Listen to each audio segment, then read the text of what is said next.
The Selfish Path to Romance. Download Chapter 1 for free at drkenner.com. Imagine that your own sister comes home and she says, "Hey, I'm in love with someone, and guess what? He's 20 years older than me." So let's take it from there. Hi, Dr. Kenner. My 30-year-old sister, Jody, is in a new relationship with a 50-year-old guy, Martin, who is recently divorced. Jody is head over heels, but I sensed a bad vibe when he was obnoxious to me. I've tried to tell my sister many times, but she's refused to listen to me. She sees me as her baby sister since she's 3 years older than me. How do I get her to listen to me and come to her senses and dump Martin for someone better? Thanks, Sarah. So, Sarah, this is absolutely no easy problem that you've given yourself. I can recall when my grown kids were dating individuals who my husband and I thought were not the perfect match for them, not even good matches for them.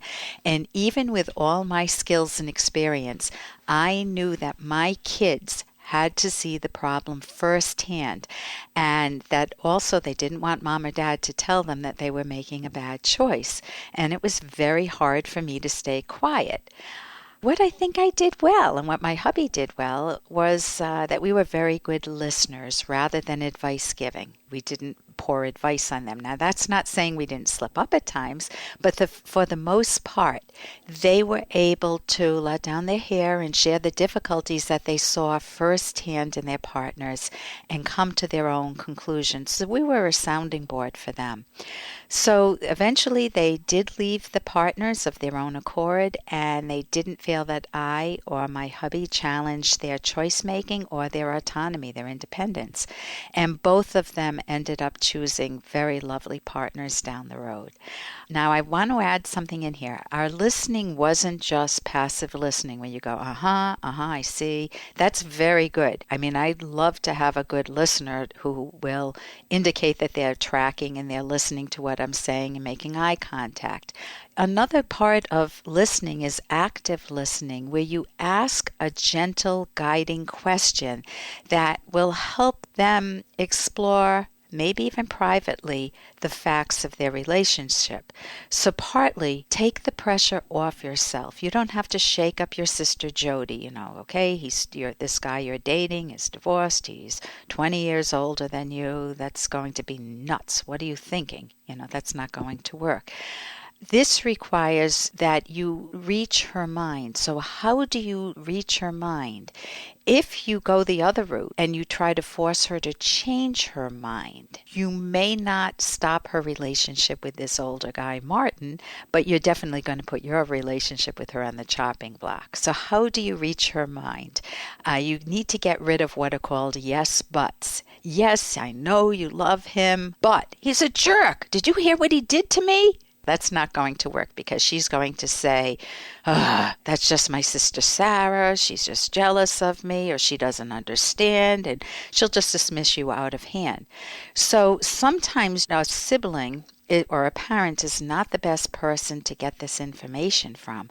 She might be able to use someone else in her life. I know sometimes my sister was able to connect with my kids when I knew that I wouldn't be able to. So maybe a therapist or a person more distant from her may have more influence because of that sibling complication. A therapist or somebody else may be able to have her consider the following. Hey, I got to interrupt this because we've got to pay some bills. 30 seconds, that's it. A very quick ad, and then Ellen will be back. Romance. I wish I knew more about what girls want from a relationship. Boy, I wish I knew more about what I want. Where's that ad I saw? Here it is. The Selfish Path to Romance, a serious romance guidebook. Download Chapter 1 for free at selfishromance.com and buy it at amazon.com. The Selfish Path to Romance. That is interesting.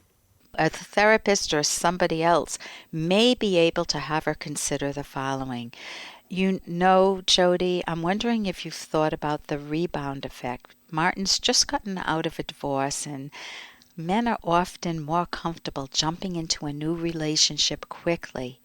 I'm just a bit concerned, and I don't know if this has crossed your mind, that he may be taking up with someone younger, yourself, to show himself, and maybe even to his ex, because those games do go on, that he's still lovable.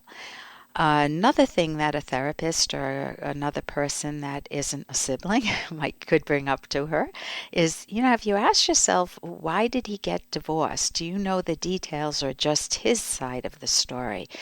Does he have kids? Did he have some alcohol problems? Are there financial issues? Does he have anger management problems or something else, even apart from the age gap, which we'll get to?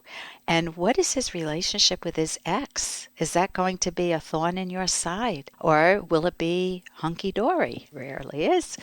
Another question that a therapist could ask, what are the reasons for your attraction to him? What is it that you're liking about him? Is it a lifestyle that he could offer? Maybe he's got more financial ability to give you a better lifestyle, or is he a potential soulmate? And a therapist could also ask her, what are your own red flags? You've got Martin here, who's 50 years old. Jody, you're 30 years old. What are your own red flags? What moments have you had, private moments, where you've just said, ooh, I wonder if I'm getting into something that's not good? And you don't need to share it with me. That's something privately to think about for yourself. And then you get to the age gap. A therapist can say, does it matter to you? Have you given it thought? You're from different generations. You might like different music. You might wear different clothes. He may be a hippie, for my generation. He might be a hippie and you dress punk. Or he may dress punk and you dress whatever the current fad is. And so it's really a different culture that you might be entering into. And think about it projecting forward, a 28-year age difference. If you're 50 years old and he's 70, or you're 60 and he's 80, you might end up being a caretaker. And nobody can predict that, but is that okay with you? And you also want to take into consideration the family. Do you want kids? And does he already have kids? And if he has kids, what will the age factor do with the kids, for one thing? But also, will there be divorce issues that would really compound the difficulties? So I want to end by saying I have seen such relationships with big age gaps end up with some success, and others that last for a while and then split up, and others that end quickly.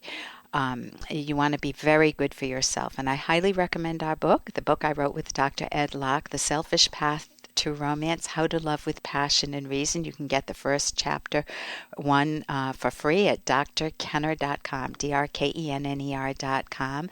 And we talk about relationship trade-offs and relationship breakers and how to grow together, how to resolve conflicts, and in this case, how to find the right partner. That's very important. For more Dr. Kenner podcast, go to drkenner.com and please listen to this ad. Here's an excerpt from The Selfish Path to Romance, the Serious Romance Guidebook by clinical psychologist Dr. Ellen Kenner. John was a successful Broadway actor who worked regularly and happily. On vacation, he met and fell in love with Sue, who lived in a small town in Oregon. She ran her own business and loved it very much. There followed an intense long-distance romance that lasted almost a year. Wanting a permanent relationship, Sue ultimately demanded that John quit his New York job and move to the West Coast to live with her. John complained that he could not pursue his acting career in Oregon and refused to give it up. Sue was furious at John's refusal. This conflict ended the relationship. Conventionally, one would call Sue selfish, but observed that her demand was not, in fact, in her actual self-interest because it destroyed a relationship that she greatly valued. You can download Chapter 1 for free by going to drkenner.com, and you can buy the book at amazon.com.